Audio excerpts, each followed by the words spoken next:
Nothing But the Words, episode number 7, How Much to Include in Your How-To Book.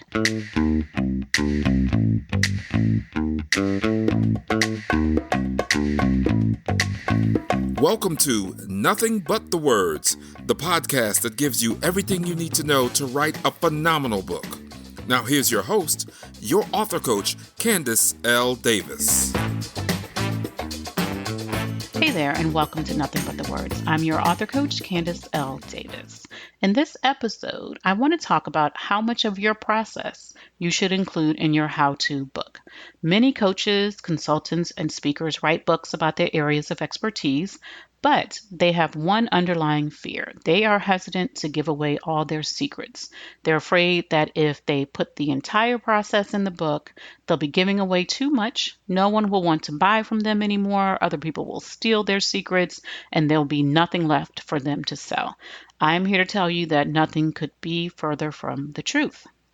A few years ago, I attended a client's conference. The conference was wonderful. This client does everything at an A-plus level, and the conference was no different. And one of the speakers on stage that day talked about why it was important to create systems in your business. You can see I remember this very well, even though it was years ago.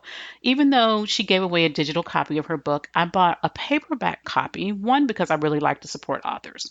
So if I go to a conference or a seminar or, some kind of event and there are books for sale, there's a better than average chance that I'm coming home with 1 or 2 or 5 of them. And also, I like having a paperback copy of the book, right? I thought it would be easier for me to just flip to what I needed and skip over the rest of the information in there and maybe come back to it later. Unfortunately, as I read through that book, I found my excitement diminishing page after page. It turned out to be really 200 pages on why my business needed systems. She had already sold me on that when she spoke on stage, but at no point did the author actually share how to create those systems. To get that information, I would need to hire her as a consultant, was essentially what she was saying. Now, did I really think that I was going to spend $20 on her book, go home and implement all the systems I needed in my business and live happily ever after?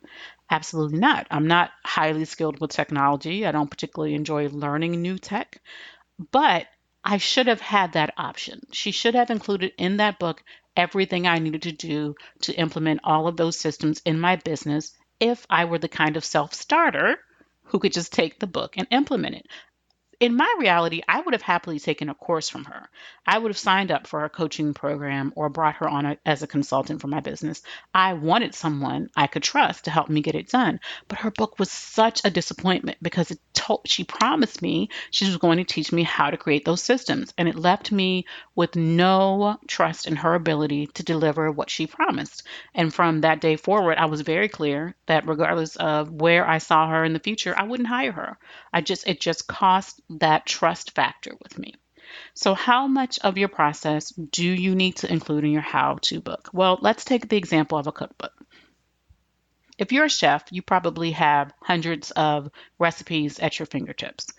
You won't include all those recipes when you write a cookbook. No one would expect you to include them all. However, if the subtitle of your book is 101 Easy Kid-Friendly Recipes, you'd better have 101 recipes in your book. Now, whether or not they're easy, whether or not they're kid-friendly could be up for debate, but the number is not. You should not have 99, you should not have 100, you should have 101 and maybe a few bonus recipes. Any less and somebody's going to call you on it.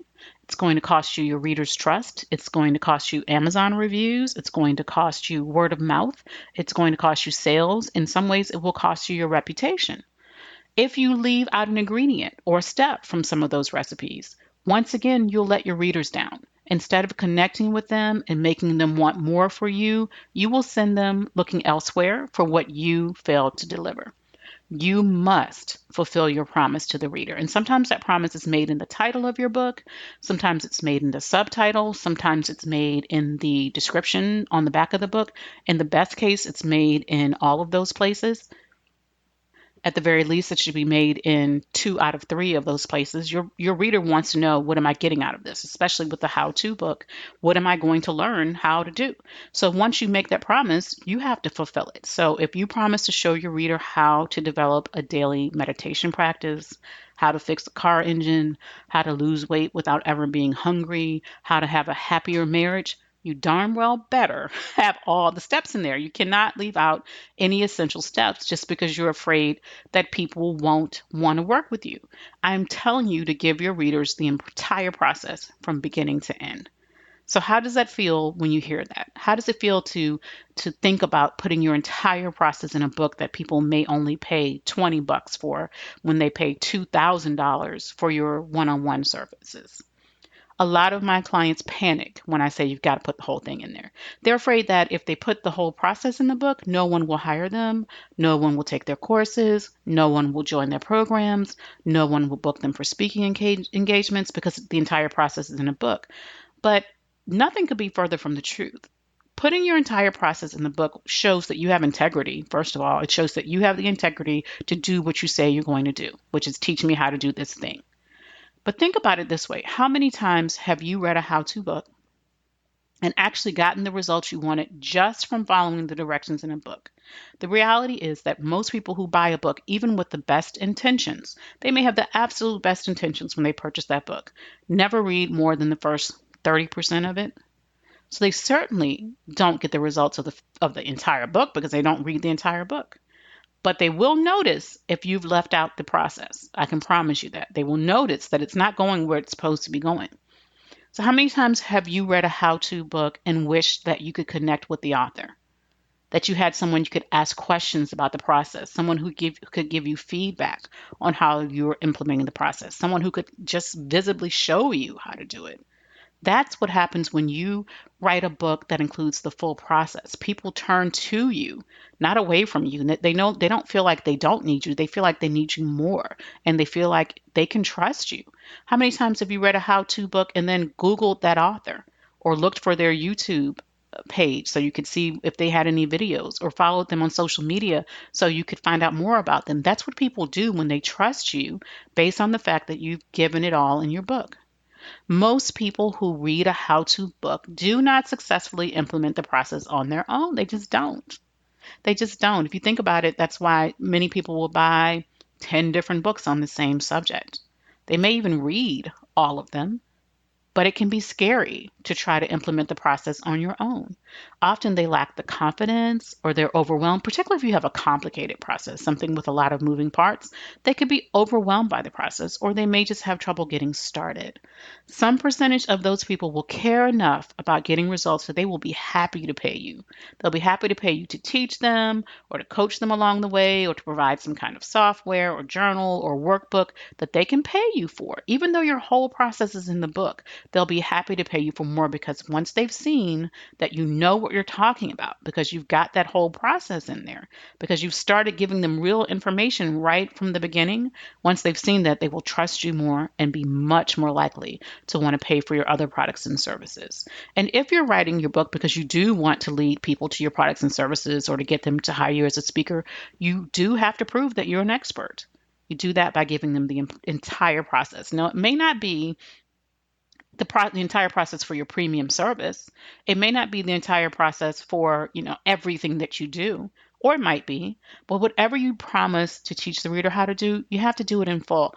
I'm currently reading a really great book. It's called With Winning in Mind, and we're reading it in one of our masterminds. We have one of the masterminds I belong to. We have a quarterly book club where we read a different book every quarter, and one of the members chose this book, With Winning in Mind, and it's written by an Olympic competitor. This gentleman is, I believe, a gold medalist at the Olympic level and a world champion in competitive shooting.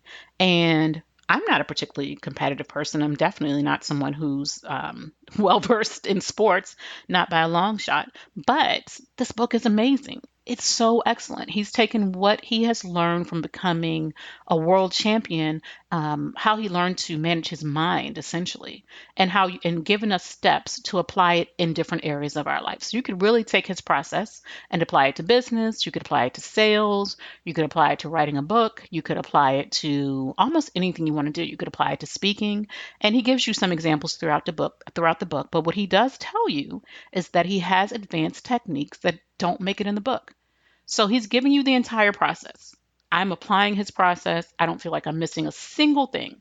But he does say there are advanced techniques that didn't make it in the book, and that's perfectly fine as long as that basic level of the process is given in full. And he's given me his entire process, and I've still gone looking for more. He sells physical products, like it's called a performance journal, and it's an actual physical journal you can order. He has consulting. You can get one-on-one calls with some of his coaches. He used to have an academy. I'm not sure if that's still available, but I've been looking for more ways to get more of his knowledge. I've been looking for more ways to get more of his techniques, even though I paid full price for the book, even though he's put everything in there. He has convinced me that he is an expert. He has convinced me that he knows how to get the kind of results that I want.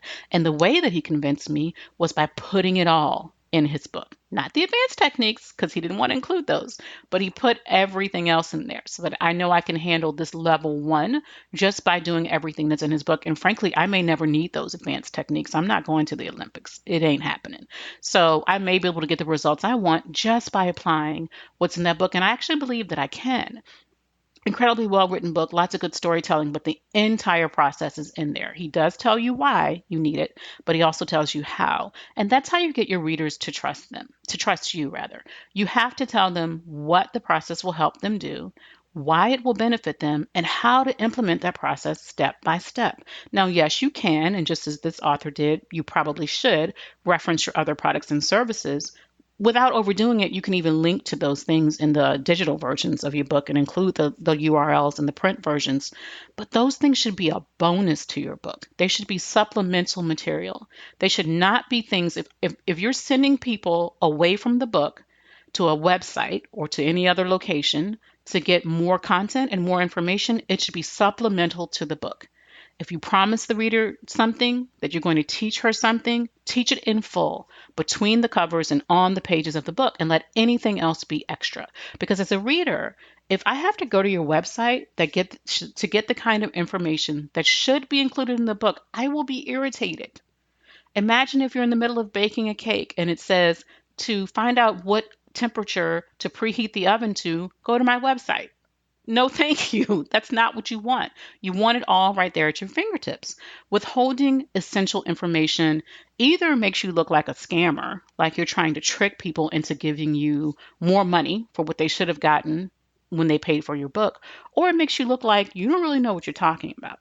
But if I can go to your website and find bonus videos, checklists, or templates, things that you couldn't necessarily print in your book, but which will make it easier for me to complete the process, I just become an even bigger fan of your work. The author I was referencing before, he has a performance journal you can buy on his website, but you don't need it to complete the process that he has in the book. It's not a requirement for that process. So it's a great added bonus if you want to spend another $20 or whatever it costs, but it's not a necessity. Everything that is a necessity is included in the book. The bottom line is that you must keep your promise to your reader. Whatever you say you can teach her to do, teach it full out, give her all the steps, all the tools, everything she needs to know. Remember, that promise is being made either in your title, your subtitle, in your content, in your promo materials. It's being made all over the place. Fulfilling that promise is how you create trust with your reader. It's how you position yourself as the expert, the person who really does know what she's talking about, and it's how you attract the kind of clients and customers and opportunities that you want, right? So if you're writing a how-to book, your action step for this episode is to assess how much of your process you're willing to include. If you're resisting putting it all in your book, ask yourself why. Is this the right process for you to be writing a book about? It may not be. If you teach many different things, if you have many different things you consult on or coach on or speak on, choose one that you feel comfortable putting the entire process in a book. It doesn't have to be every process you've ever created. Choose one that you feel comfortable writing a book about. Now, if this is your main process, you don't have a lot of processes in your book, and you're still, your business, and you're still resisting putting it in your book, ask yourself why. Are you afraid that other business people in similar businesses will take your process and run with it? Are you afraid that the people who read your book won't want to hire you as a coach or a consultant or take your course or do your program? What is it that you're afraid of? And is that fear real, or is it something you're making up in your mind? Because I can tell you, if you can give people even the inkling that you know how to get the results that they need, they're going to want to work with you. And the best way to do that is to include the entire process. Give it all. Put it all in your how-to book. Thank you for listening to this episode. This is Nothing But the Words, and I'm your author coach, Candace L. Davis. If you learned something from this episode, if it benefited you, I'd really appreciate a great review on Apple Podcasts or Stitcher or wherever you listen to podcasts. I'll see you next time.